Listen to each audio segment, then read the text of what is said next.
Well, good morning and welcome to today's conference call for the PNC Financial Services Group. Participating on this call are PNC's Chairman, President, and CEO Bill Demchak and Rob Riley, Executive Vice President and CFO. Today's presentation contains forward-looking information. Cautionary statements about this information, as well as reconciliations of non-GAAP measures, are included in today's earnings release materials, as well as our SEC filings and other investor materials. These are all available on our corporate website, pnc.com, under Investor Relations. These statements speak only as of July 18th, 2023, and PNC undertakes no obligation to update them. Now I'd like to turn the call over to Bill. Thank you, Brian, and good morning, everyone. As you can see on the slide, we delivered solid results in the second quarter, generating exactly $1.5 billion in net income, or $3.36 in diluted earnings per share. While the macro environment and the competitive dynamics playing out within the banking sector pressured our revenue during the quarter, our results reflect the overall strength of our franchise and balance sheet. And importantly, through it all, we remain focused on executing on our strategic priorities. Our momentum across our markets remains strong, especially in the Southwest. We are growing households and commercial customers throughout our footprint. Rob will take you through the details of our second quarter results in a moment, but I'd like to call out a few highlights. First, we grew our capital during the quarter and feel very good about our positioning of our balance sheet in the current environment. In the next few weeks, we expect the Fed will announce changes to the Basel III capital framework. We believe our strong capital and liquidity levels, as well as our earnings power, provide the strength and flexibility to address upcoming regulatory changes. At the same time, we continue to support our customers, grow our business, and deliver returns for our shareholders. And in line with our focus on shareholder returns, we recently increased our quarterly common stock dividend by 5 cents. Our financial strength and stability are evidenced in the Fed's latest stress tests, resulting in an improvement in our stress capital buffer to the regulatory minimum level of 2.5% in October. Second, expense control is in focus. Rob will touch on this in a moment, but we have increased our continuous improvement program target for 2023 and are taking a hard look at opportunities for even further expense improvements across the franchise. Third, credit quality for the quarter remains strong, reflecting our diversified lending franchise and our focus on developing valuable, sustainable businesses based on long-term customer relationships. And finally, I'd like to thank our employees for their efforts and contributions during the quarter. And with that, I'll turn it over to Rob. Thanks, Bill, and good morning, everyone. Our balance sheet is on slide 3, and we're presenting on an average basis and comparing to the first quarter. Loans were stable at $325 billion. Investment securities declined $2 billion, or 2%. Cash balances at the Federal Reserve were $31 billion and decreased $3 billion. Deposits of $426 billion declined $10 billion, or 2%. Borrowed funds increased $3 billion. As an aside, since 2021, we've been deliberate in issuing TLAC-compliant debt, so we're confident we'll meet the upcoming TLAC requirements through our normal course of funding. At quarter end, AOCI was a negative $9.5 billion. And tangible book value was $77.80 per common share, an increase of 5% compared to the same period a year ago. We remain well capitalized with an estimated CET1 ratio of 9.5% as of June 30th, 2023, which increased 30 basis points linked quarter. We returned approximately $700 million of capital to shareholders in the quarter, which included $600 million of common dividends and approximately $100 million of share repurchases for 1.1 million shares. And as Bill just mentioned, our board recently approved a 5-cent increase to our quarterly cash dividend on common stock, raising the dividend to $1.55 per share. Our recent CCAR results underscore the strength of our balance sheet, and as previously announced, our current stress capital buffer of 2.9% will improve to the regulatory minimum of 2.5% for the 4-quarter period beginning in October 2023. Due to the expected issuance by the federal banking agencies of proposed rules to adjust the Basel III capital framework, share repurchase activity in the third quarter is expected to remain modest. We will continue to monitor this and may adjust share repurchase activity as appropriate. Slide 4 shows our loans in more detail. Second quarter loans averaged $325 billion and increased to $20 billion, or 6%, compared to the same period a year ago. This growth reflected strong loan demand during the back half of 2022 and our ability to capitalize on opportunities in our expanded franchise. Average loan balances were stable linked quarter, as growth in consumer was offset by a decline in commercial, with commercial balances reflecting generally weaker demand. Consumer loans grew $400 million compared to the first quarter, reflecting higher residential mortgage, credit card, and auto balances. Commercial loans averaged $223 billion in the second quarter, a decline of $1 billion, as limited new production was more than offset by paydowns. Loan yields increased 28 basis points to 5.57% in the second quarter, predominantly driven by the higher rate environment. Slide 5 covers our deposits in more detail. Deposits declined 2% on both a spot and average basis linked quarter, reflecting the continuing pressure of quantitative tightening and increased spending activity, as well as consumer tax payments. Deposits continue to move from non-interest-bearing to interest-bearing accounts. As expected, the mix shift is being driven by commercial deposits. In the second quarter, commercial non-interest-bearing deposits represented 45% of total commercial deposits, compared to 47% in the first quarter. Our consumer deposit non-interest-bearing mix has been stable, remaining at 10%. On a consolidated basis, our level of non-interest-bearing deposits was 27% in the second quarter, down slightly from 28% in the first quarter, consistent with our expectations. And we still expect the non-interest-bearing portion of our deposits to stabilize in the mid-20% range. Our rate paid on interest-bearing deposits increased to 1.96% during the second quarter, up from 1.66% in the prior quarter. And as of June 30th, our cumulative deposit beta was 39%. Looking forward, we expect the Federal Reserve to raise the benchmark rate by 25 basis points in July. We believe this will put additional pressure on betas, and as a result, we expect our third quarter and year-end cumulative betas to be 42% and 44%, respectively. Slide 6 details our investment securities and swap portfolios. Average investment securities of $141 billion decreased $2.4 billion, or 2%, as limited purchase activity during the quarter was more than offset by portfolio paydowns and maturities. The securities portfolio yield increased 3 basis points to 2.52%, reflecting the runoff of lower-yielding securities. And as of June 30th, the duration of the investment securities portfolio was 4.2 years. Our received fixed swaps pointed to the commercial loan book totaled $40 billion at the end of the second quarter. The weighted average received fixed rate of our swap portfolio increased 25 basis points linked quarter to 1.73%. And the portfolio duration was 2.3 years as of June 30th. During the second quarter, our accumulated other comprehensive loss increased by $400 million. Paydowns and maturities were in line with our expectations, but were more than offset by the negative impact from higher than expected rates throughout the quarter. Notwithstanding this AOCI impact, our tangible book value increased 1% to $77.80 compared to March 31st. Importantly, as lower rate securities and swaps roll off, we expect our securities yields to continue to increase, resulting in a meaningful improvement to tangible book value from AOCI accretion. Turning to the income statement on slide 7. For the first half of 2023, revenue grew 11% compared to the same period a year ago, reflecting higher interest rates and overall business growth. Non-interest expense grew 4% and was well controlled despite a higher FDIC assessment rate and inflationary pressures. As a result, PPNR grew 24%. For the second quarter, net income was $1.5 billion, or $3.36 per share. Total revenue of $5.3 billion decreased $310 million, or 6%, compared to the first quarter of 2023.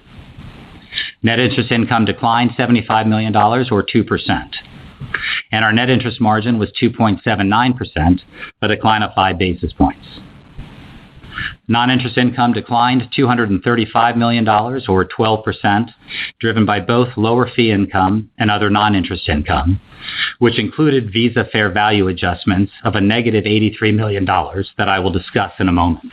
Second quarter expenses increased $51 million, or 2% linked quarter. Provision was $146 million in the second quarter, reflecting portfolio activity and changes in macroeconomic variables. And our effective tax rate was 15.5%, which included the favorable impact of certain tax matters in the second quarter. Turning to slide 8, we highlight our revenue trends. Second quarter revenue was down $310 million, or 6% compared with the first quarter. Net interest income of $3.5 billion decreased $75 million, or 2%, as higher yields on interest-earning assets were more than offset by increased funding costs and lower loan and security balances. Fee income was $1.7 billion and decreased $106 million, or 6% linked quarter. The primary driver of the decline in fee income was residential and commercial mortgage revenue, which was down $79 million. Inside of that, $58 million was related to lower net valuation of mortgage servicing rights. Beyond that, capital markets and advisory revenue decreased $49 million, or 19%, driven by lower merger and acquisition advisory fees and loan syndication revenue. Going forward, we expect this activity to meaningfully increase in the second half of the year, which is included in our guidance that I will cover in a few minutes. Partially offsetting these declines was a $38 million, or 6% increase in card and cash management fees, reflecting seasonally higher consumer transaction volumes and increased treasury management product revenue. Other non-interest income of $129 million declined 50% linked quarter, driven by lower private equity revenue, and included negative Visa fair value adjustments related to litigation escrow funding and other valuation changes totaling $83 million. Turning to slide 9, our second quarter expenses were up $51 million, or 2% linked quarter, and remain well controlled. The growth was primarily due to a $35 million increase in marketing expense, reflecting seasonality. Personnel expense increased by $20 million, or 1%, which included the full quarter impact of annual employee merit increases. Every other expense category remained stable or declined compared to the first quarter of 2023.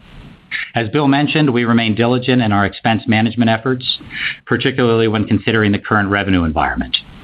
At the beginning of the year, we set a continuous improvement program goal of $400 million. Recently, we've identified initiatives that support increasing our CIP by an additional $50 million, raising our full-year target to $450 million. Further, we'll continue to look for additional efficiencies during the remainder of 2023, and importantly, as we begin to plan for 2024. Our credit metrics are presented on slide 10. Our credit quality remains strong, and notably, the leading indicators for credit quality continue to perform well. Non-performing loans were down $97 million, or 5%, and continue to represent less than 1% of total loans. And total delinquencies of $1.2 billion decreased $114 million, or 9% linked quarter. Net charge-offs of $194 million were stable linked quarter.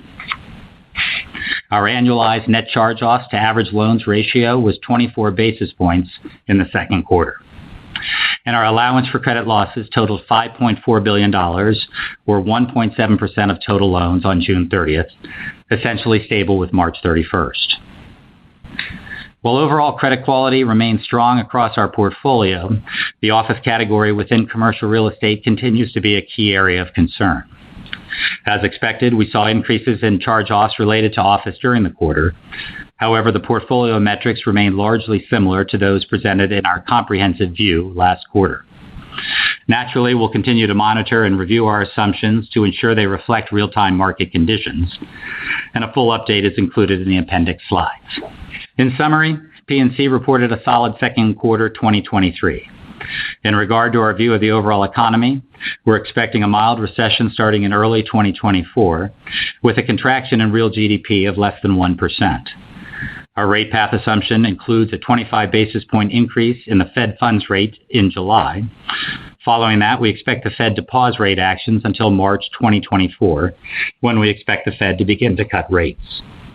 Looking ahead, our outlook for the third quarter of 2023 compared to the second quarter of 2023 is as follows. We expect average loans to decline approximately 1%. Net interest income to be down 3 to 4%. Non-interest income to be up 10 to 11%. Taking the component pieces, we expect total revenue to be up approximately 1%. We expect total non-interest expense to be stable, and we expect second quarter net charge-offs to be between $200 and $250 million. Considering our reported operating results for the first half of 2023, third quarter expectations, and current economic forecasts for the full year 2023 compared to full year 2022, we expect spot loans to be relatively stable, which equates to average loan growth of 5 to 6%. Total revenue growth to be approximately 2 to 2.5%. Inside of that, our expectation is for net interest income to be in the range of up 5 to 6%.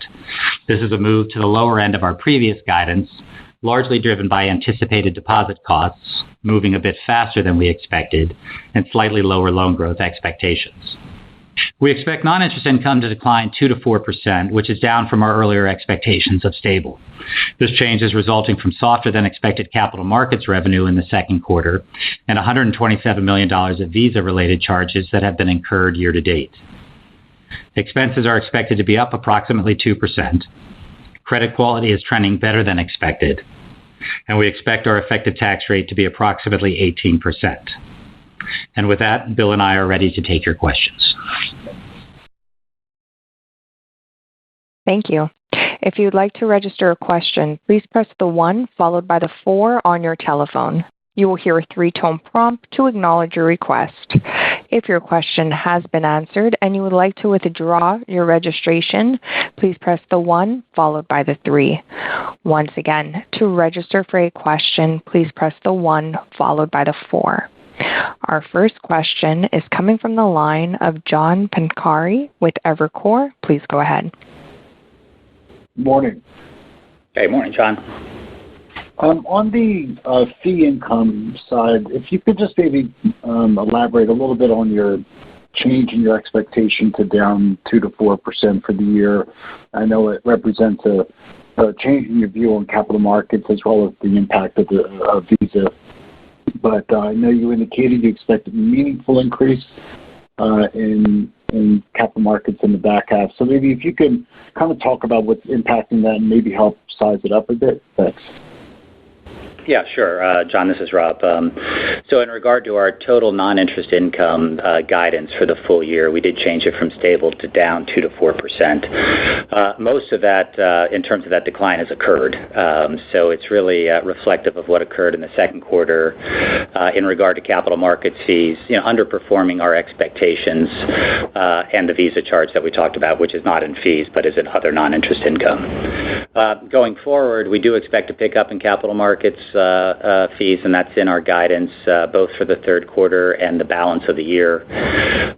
Just to give you some more color around that, we expect capital markets to get back to, in the third quarter, the first quarter levels run rate that we were at, and then some meaningful growth on top of that as well. And that's all in our guidance. So in short order, the decline in the guidance has already occurred, and we've blended that into the full year. Okay, all right, that's helpful. And then separately, on the capital return side, I know you indicated that you expect buybacks to remain somewhat minimal. So just pending Basel III, is that meaning perhaps in that 100 million range, or is there another way to think about that? And then separately, maybe, Bill, if you could talk about any thought around M&A appetite, both on the non-bank side and the bank side. Thanks. So I can handle the first one there, I guess, in terms of the capital, and then Bill, you can talk about some of the changes. No surprise there. We feel good about our capital levels. Our CET capital ratio increased 30 basis points in the quarter, so we're at 9.5. We did well on the stress test, the most recent stress test, where our stress capital buffer decreased. So we're in an excess capital position. Part of that thinking was the increase in the dividend that we announced recently. As far as share repurchases, like I said, it's not a surprise. We're on pause. It's sensible to see what these new rules mean, understand the details, and then build that into our capital return plans. So we're positioned for share repurchases going forward, but it's just sensible to take a pause right now. I think on the M&A side, we continue to look, as we have done for the last several years, at small things that might augment our client offerings, the volume of things that are being shown to us has actually probably increased. Our appetite to do them has probably decreased a little bit at the margin. Larger things, are going to be kind of a function of the environment and what the regulatory landscape looks like. But all else equal, we would be interested in expanding our franchise. Okay, great. Thanks for taking the question. Sure. Our next question is coming from the line of Dave George with Baird. Please go ahead. Hey, good morning, guys. Kind of a big picture question for both Bill and Rob. I wanted to get a sense as to how you're thinking about managing the balance sheet today, given where the cost of new money is relative to a year ago, with loans and securities down a bit. I would guess economics and perhaps some capital relief are driving some of that, but I'm curious as to how you're thinking about balancing spread revenue growth relative to managing the balance sheet for returns. I assume you're continuing to run the bank at the same ROE targets you always have, but I'm curious conceptually, guys, how you're thinking about that dynamic. Thanks. I think at the 10,000-foot level, our appetite to lend and support our clients isn't affected, by short-term funding costs and so forth. There's you're seeing somewhat tepid loan growth largely because there's tepid loan demand. I think as a practical matter, there's a backlog building. A lot of our clients have been hesitant to do refinance under some hope that spreads would come back down. I don't think that's going to happen, so I think you'll see activity towards the back half of the year. But in any event, we just, we support clients. We don't manage the balance sheet, and the clients get the result. It's the other way. With respect to interest rates, we are as neutral as we can otherwise be, and I think what you're going to see through time is, deposits move back towards historical norms in terms of non-interest bearing moving to interest bearing, and we reach that kind of cumulative beta. That's going to be offset, by swaps and securities, fixed rate assets rolling off and repricing. And that's kind of what we target as we run the balance sheet in a neutral position right now. Yeah, okay, just to add to that, I would just add to that is, we ran for many years, substantially asset sensitive, and that's changed. So we're slightly asset sensitive, but really neutral right now. Thank you. Our next question is coming from the line of Erika Najarian with UBS. Please go ahead. Hi, good morning. I guess the first question here, and I just want to emphasize this, and this squares with your 10Q disclosure. You mentioned a neutrally positioned balance sheet. So as we think about that exit run rate that it's implied for your guidance on net interest income of about, $3.25 billion for the fourth quarter of 23, without taking into account balance sheet growth, it sounds like if we do get, the rate cuts that the market is expecting, that you're going to be able to stay within that range of, $3.25 billion, again, excluding any assumed growth. Yeah, that's fair. Of course, our own plans are, as I mentioned in our opening comments, that we wouldn't see rate cuts until first quarter of next year. But you're in the right neighborhood. Got it. And, thank you so much for all the disclosure on slide 6. I'm wondering, when do you think is the time to start thinking about, adding and protecting from that downside risk with regards to maybe adding new received fixed swaps at, obviously a higher floor than where they're coming off of? And what's the pricing like for those securities, or those swaps, rather? Again, we are at the moment basically neutral to rates, so a duration of equity that's been bouncing around plus or minus a half a year.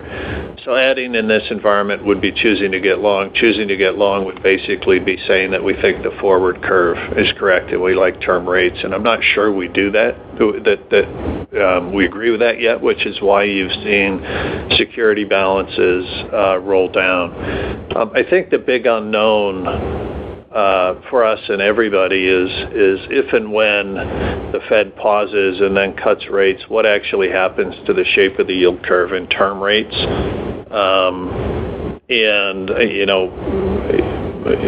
Expectations would be you'd see a massive flattening. So I'm not sure at the moment that there's value to be had in extending duration.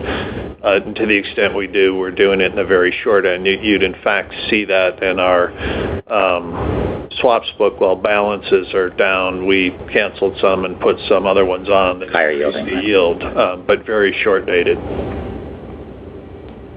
Got it. Thank you. As a reminder, to register for a question, please press the 1 followed by the 4. Our next question is coming from the line of Scott Cyphers with Piper Sandler. Please go ahead. Morning, everyone. Thank you for taking the question. Just wanted to ask sort of a conceptual question on deposit pricing. The pressures seem, I guess, a little bit uneven by company. I was hoping you could spend a moment discussing sort of how you think about the balance between not necessarily needing to show liquidity the way some others do, but still being bound, just naturally by competitive dynamics within the footprint. Not sure I follow the question. I mean, the basic, our deposit outflows, I guess, maybe I'll answer it this way, are largely following the expectations I think you'd see across the industry with QT. Inside of that, we try to keep our client base and price them competitively, and you're seeing that in the mix shift from non-interest bearing to interest bearing and the increase in the beta. We're not out chasing, trying to do broker deposits or big CD pushes or something to boost deposits, if that's kind of where your question was going. But mostly protecting our core consumer customer and commercial customer. Yeah, no, I mean, you hit on it. I guess I probably could have worded it better, but I look at your cum beta assumption. It's lower than some others, but seems sort of realistic. Also, just within the sort of confines of what you're actually experiencing. So I was just curious about how the competitive dynamic sort of weighed in there, and I think you touched on it. So I appreciate that. I think if your base flows were higher than what was otherwise happening because of QT, so in other words, you were losing deposits at a pace.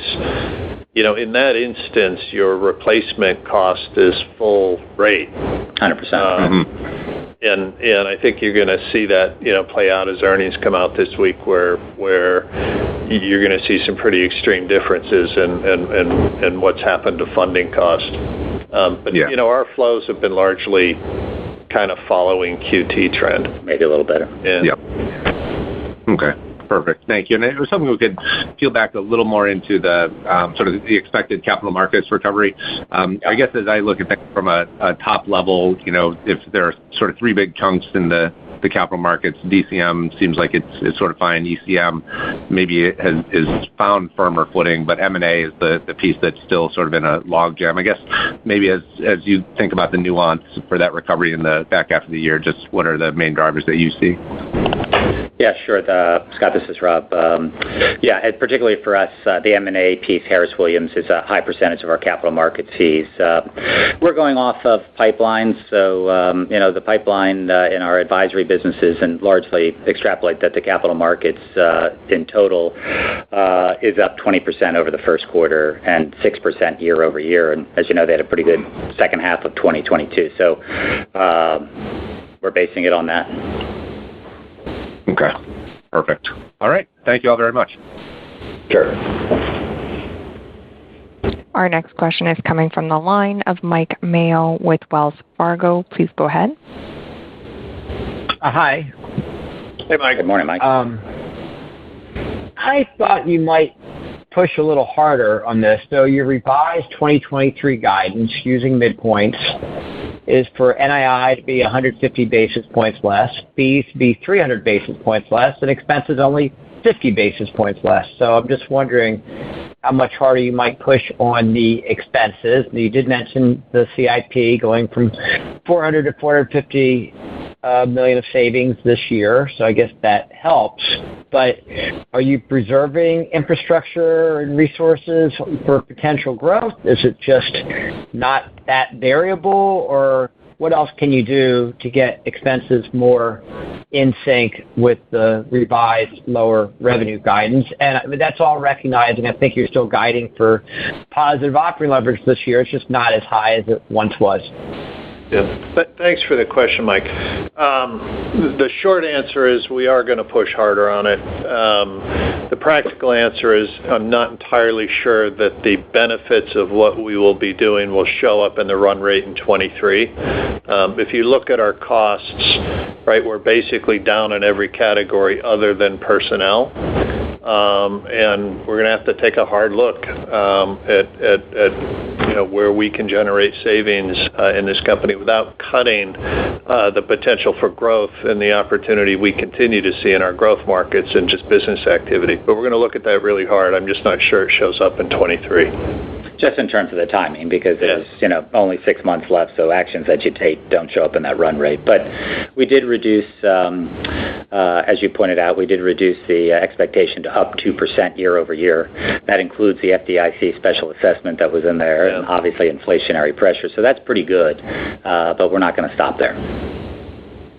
All right. Well, one follow-up then, how does this set you up for 2024? I guess, is it too early to say? And just in general, you guys have been, and you and the industry, it's been about 6 to 9 months of negative downward guidance. It was loan spreads for you guys one quarter, it was higher interest rates another, it's capital markets a little bit this quarter.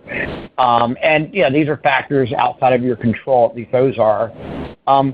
Do you think you're level setting enough now? Are we there, or there's still more risk to the downside than to the upside?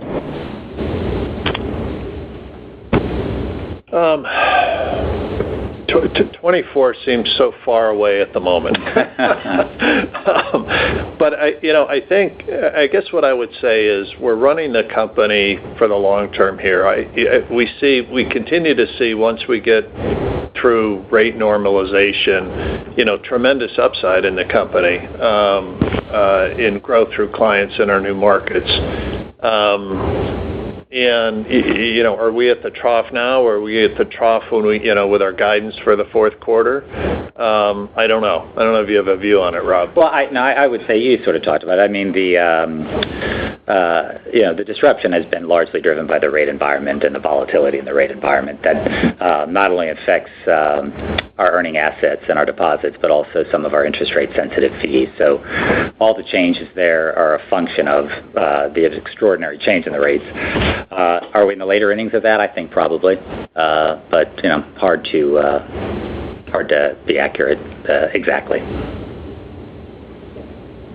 Okay, thank you.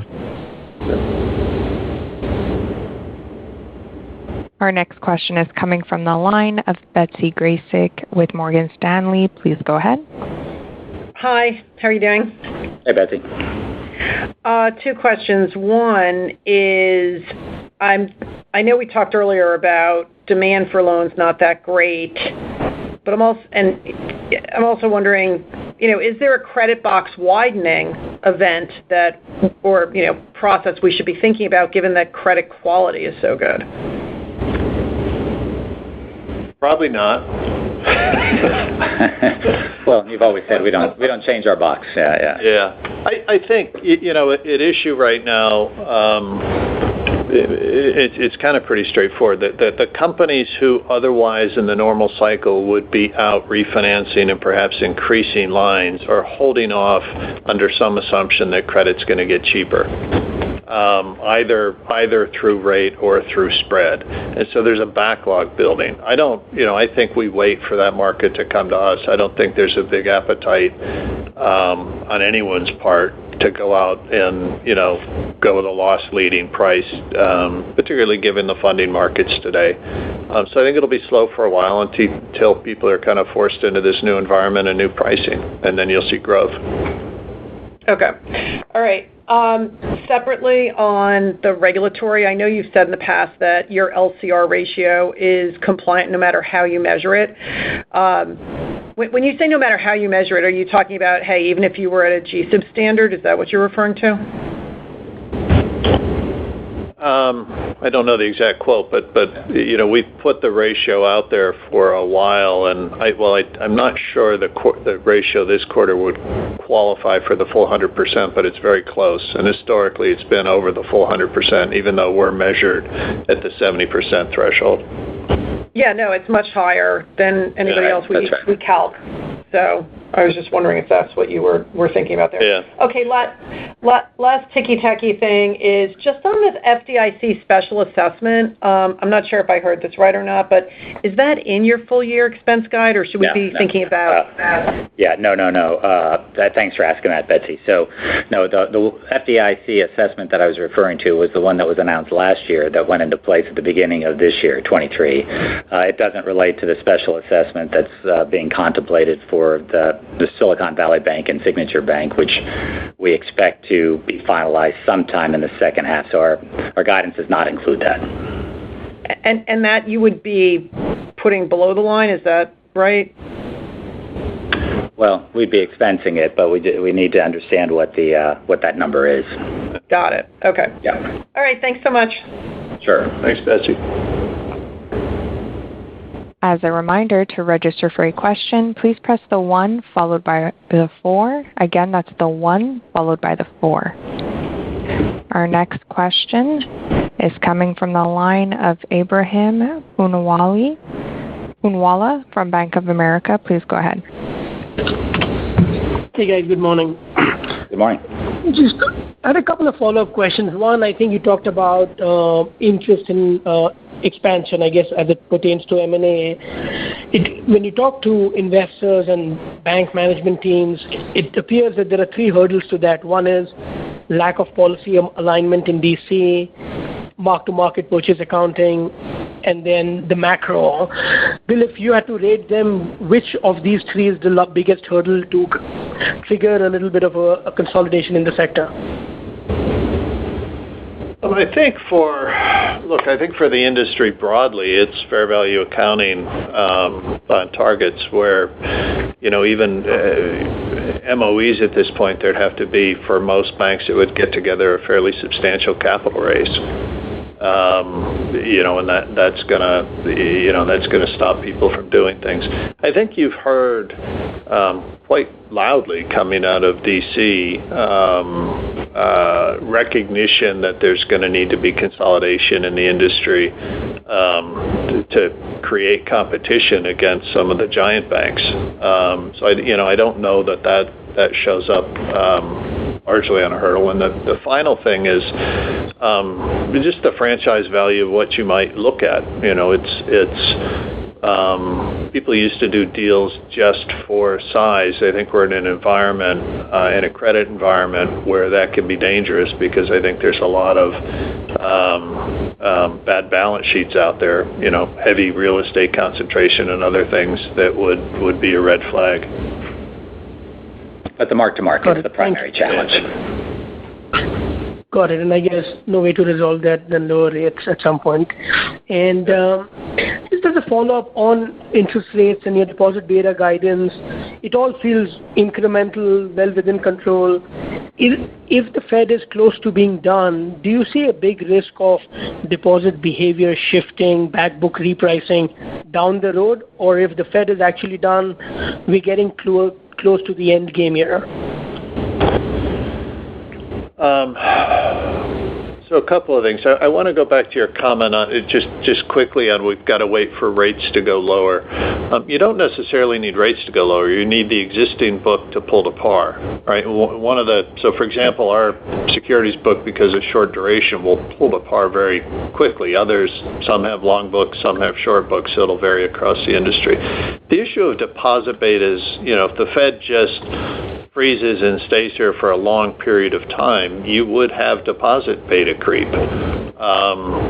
Where at the margin there'd be competition for deposits as long as QT was ongoing, and you'd see some bleed to the upside. I don't know how large that would be. It's we're kind of assuming some of that in our guidance. But I think that's a real issue, and we've seen it, in past history when the Fed was done. particularly in the interest-bearing consumer deposits, which could still go up even though the Fed stopped or cut. Yeah. Got it. Thank you both. Sure. And our last question in queue is a follow-up question coming from the line of Mike Mayo with Wells Fargo. Please go ahead. Hey, Bill, just your big picture perspective. So are we going into a recession, soft landing, no landing, hard landing? And remind us, your reserves are predicated on unemployment of a certain level. And at what theoretical point would you say, hey, it's okay for us to release some of those reserves? Well, I'll give you the official Rob answer, which is we are appropriately reserved. Well, thank you. Thank you for doing that for me. Yeah. We're at this point, I think, we have our unemployment assumption somewhere over 5%, which, bluntly looks like it's going to be pretty tough to get there in my own view. I think this soft landing feels right. And we'll reflect on that as time comes. We're not even in a soft landing. I'd remind you that a large amount of the reserves we have appropriately are focused towards commercial real estate and office specifically. And I think even with a soft landing, that asset category is going to have trouble. Okay. And did you make any changes? Where are you right now in the commercial, the office reserving? Because I know you were kind of high in the industry before. Yeah, we're higher. We're 7.4% on the office book. But we're over 10 on the. Well, I'm sorry. So the office book, inside of the office book, the multi-tenant piece, which is where we have the biggest concern, is close to 11%. Yeah. I think we're reserved for whatever happens in that book, but that's, we'll need those reserves because we do think there's going to be problems in the office space. Great. All right. Thank you. Yeah. Okay. Well, we have thank no further questions. Thank you all for your participation on the call. If you have any follow-up questions, please feel free to reach out to the IR team. Thanks, everybody. Thank you.